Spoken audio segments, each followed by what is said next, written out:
Good evening, Americans, and welcome to The Ed Show live from Minneapolis. President Obama is destroying Republican lies about his record. Polls are showing Americans across the country, they're not buying the spin anymore from the righties. This is The Ed Show. Let's get to work. I have always voted for Republican anytime there was a Republican on the ballot. Romney said he has always voted Republican when he had the opportunity. Republicans are attacking each other in Florida, and the president is attacking unemployment in Michigan. If there's anybody in America who can teach us how to bring back manufacturing, it is the great state of Michigan. Tonight, Congressman Tim Ryan on the strong new numbers for America's recovery, and Jonathan Cohn of the New Republic on the message the president needs to send. If we can't trust what Mitt Romney says about his own record, how can we trust him on anything? Mitt Romney is basically lying his way to the nomination, and now Newt Gingrich is calling him on the carpet. We'll have the latest. Bill Gates is doing fine. I'm doing fine. They're definitely doing fine. And the Koch brothers are doing so fine, they're buying influence at major universities. A school that I take so much pride in and that I believe in had effectively sold its soul to the Koch brothers. Robert Greenwald of Brave New Films is here with his exclusive new video. Good to have you with us tonight, folks. Thanks for watching. President Obama, how else do you put it? He is on the offensive, making the turn with more good news on the economy today.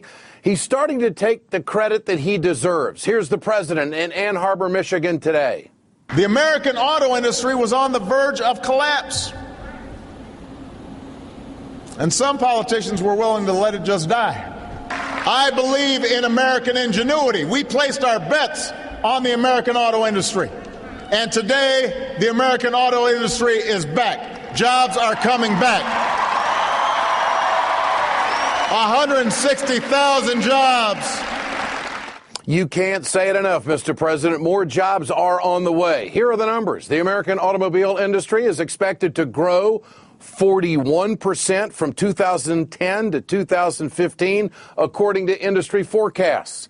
General Motors, Ford, Chrysler, they all plan to add more jobs here in the United States. That's the good news. Other car manufacturers are also hiring. Listen up, lefties. This is one success story that has to be told over and over again. It's what we've been waiting for.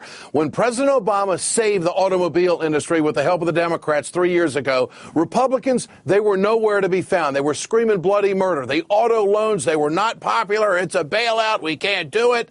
Mitt Romney, for the record, said let him go bankrupt.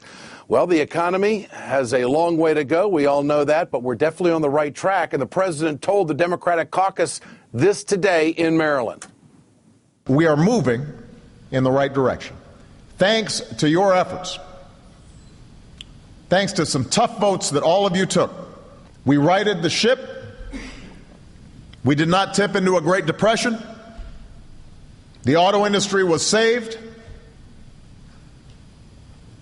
Credit started flowing to small businesses again.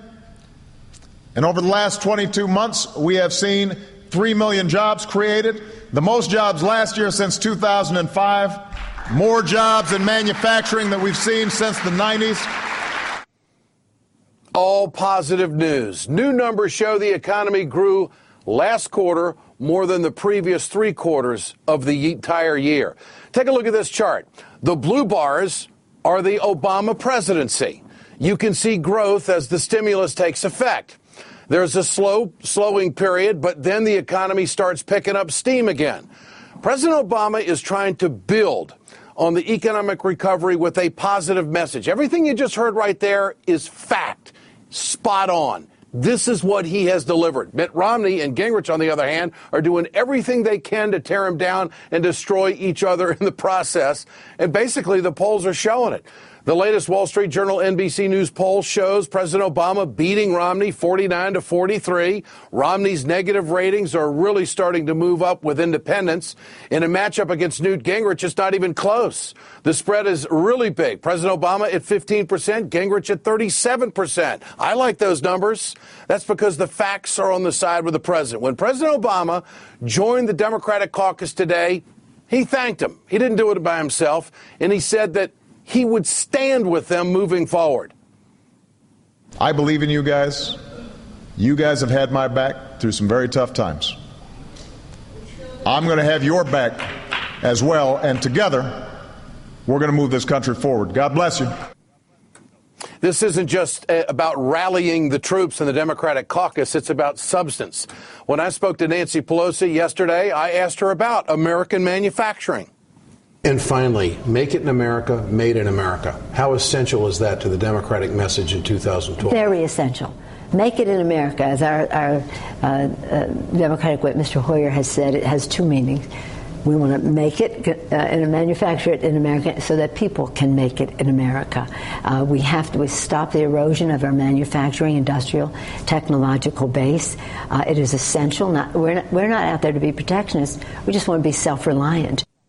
We are at a very interesting point in this entire recovery. If you look at where we have been from 2009, when President Obama took office, they lost, hundreds of thousands of jobs in late 2008, and that continued early in 2009. And the president talked about that in the State of the Union address the other night. But if you look at the big picture, what has happened, the stimulus package, the slow growth, the way we've added jobs back, now we're at a juncture where we can really take on a theme for the country. I want to see the Republicans come out and join hands with the Democrats and say, you know what? This Make It in America is what America is all about. We're going to help you.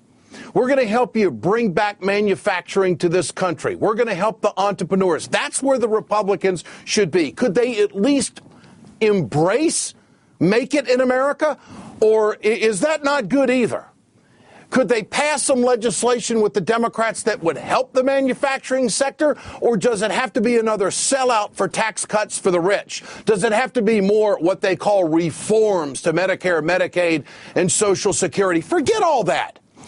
Do something for the manufacturers, the people that want to build things in this country. It's going to take infrastructure, obviously, and education, but I'm talking about the business guy out there. I want to see the Republicans come forward and just make a generic statement that we are with the Democrats on Make It in America. Don't hold your breath. They're not going to do that either. Get your cell phones out. We want to know what you think. Tonight's question: do you feel President Obama is starting to get on a roll? Text A for yes, text B for no to 622-639. You can always go to our blog at ed.msnbc.com. We'll bring you the results later on in the program. Joining me tonight, Congressman Tim Ryan of Ohio is with us, and also Jonathan Cohn, who is the senior editor at New Republic. Gentlemen, great to have you with us. Congressman, you first. The president said he's got your back. I want to know, what do you think of that? As an elected official in the Democratic caucus, and there's been some tough times over the last few years, when the president steps up and says, I got your back, what does that mean to you, Congressman? Well, I think it means he's going to be out, I think, talking about what he talked about when he hit a flat-out home run during the State of the Union on Tuesday, and that means we're going to get back to bread and butter politics and policies in the United States, making things in the United States of America. And he's starting to brag about the successes that he has had, and getting our back is about him talking about those successes that he's had. And the auto industry here in Ohio and Michigan has been a savior. Toledo, Lorain, the Lordstown plant just outside of Youngstown, Ohio, thousands of jobs saved. And when you look at the ripple effect, too, from the auto industry, we talk a lot about GM and Ford and Chrysler, but when you think that for every manufacturing job, there's 7 to 8 spin-off jobs, you're going right down to the supply chain, and you're hitting that small business person that you mentioned. So him getting our back means he's out there vigorously talking about what he did with the auto industry, and Sherrod Brown did with the auto industry, and the Democrats did with it, but also the Chinese tariffs that he put on steel tubing coming into the United States. Because he had the courage to do that, we have almost $1 billion investment in the steel plants just outside of Youngstown, Ohio. Building trades back to work, steel workers back to work, making $50,000, $60,000 a year or more because of the policies of President Obama. No doubt. And when Mitt Romney comes in here, and Mitt Romney or Newt Gingrich come into town and they start talking about their ideology, not the pragmatism of President Obama, they're going to get beat. Jonathan, why do I feel like President Obama has really made the turn? I mean, he has been aggressive, on point, and very, very positive here, not even paying attention to his detractors. And I just feel like he's made a turn here. What do you think? Yeah, I think so too. And I mean, actually, Jonathan, I go think ahead. if you want to. Okay. Go ahead, John. I think actually we've started to see this after August, after the debt ceiling deal, when he came out in September with that jobs plan, and then in that speech in Kansas, and now with the State of the Union, and now with this trip across the country and coming here today to Michigan. And I think there is a sense that he's got a winning theme, and it's about promoting American industry, promoting American jobs, but really it's about promoting the American middle class. And it's about promoting industries. It's also about protecting the middle class. It's saying, look, we're going to supply you with the tools. We're going to give you the pensions, the health care, what you need to get by. And then you guys go and you make it happen. You make it work. It's a good story. Yeah. It's a story that he can point to with success. And, it's a contrast with the Republicans. He's got a number to back it up. He's got definite information to back up what he has done. He's got a record of growth, no doubt. And of course, Mitt Romney is out there saying that he doesn't know anything about the economy. On the other hand, you've got Newt Gingrich saying that he's the food stamp president. President Obama answered Gingrich's charge to that food stamp president in an interview with ABC. Here it is. First of all, I don't put people on food stamps. People become eligible for food stamps. Second of all, the initial expansion of food stamp eligibility happened under my Republican predecessor, not under me. Congressman, does the president have to answer to these critics and be aggressive on it? What do you think?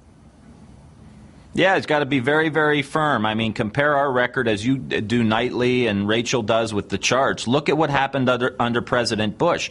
Look what happened under his tax policies, his lack of enforcement for trade, global trade rules. It was a disaster, and we saw nothing but middle-class families get whacked, health care, right down the line. And you look at those policies that President Obama has implemented. Look at the fact that each senior, on average, is saving $900 a year on their health care bill because of the health care reform package that was passed by the Democrats. Look at the fact that they don't have to pay for co-pays for preventative services anymore. That's saving them, on average, $900. Then you talk about the steel industry in Ohio with the tubing and the Chinese tariffs.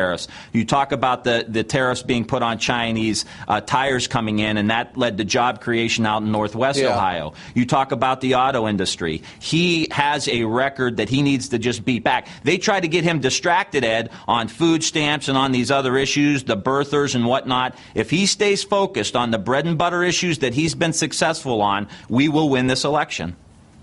Congressman Tim Ryan, Jonathan Cohn, appreciate your time tonight. Thanks so much. Remember to answer tonight's question there at the bottom of the screen. Share your thoughts on Twitter at Ed Show. We want to know what you think.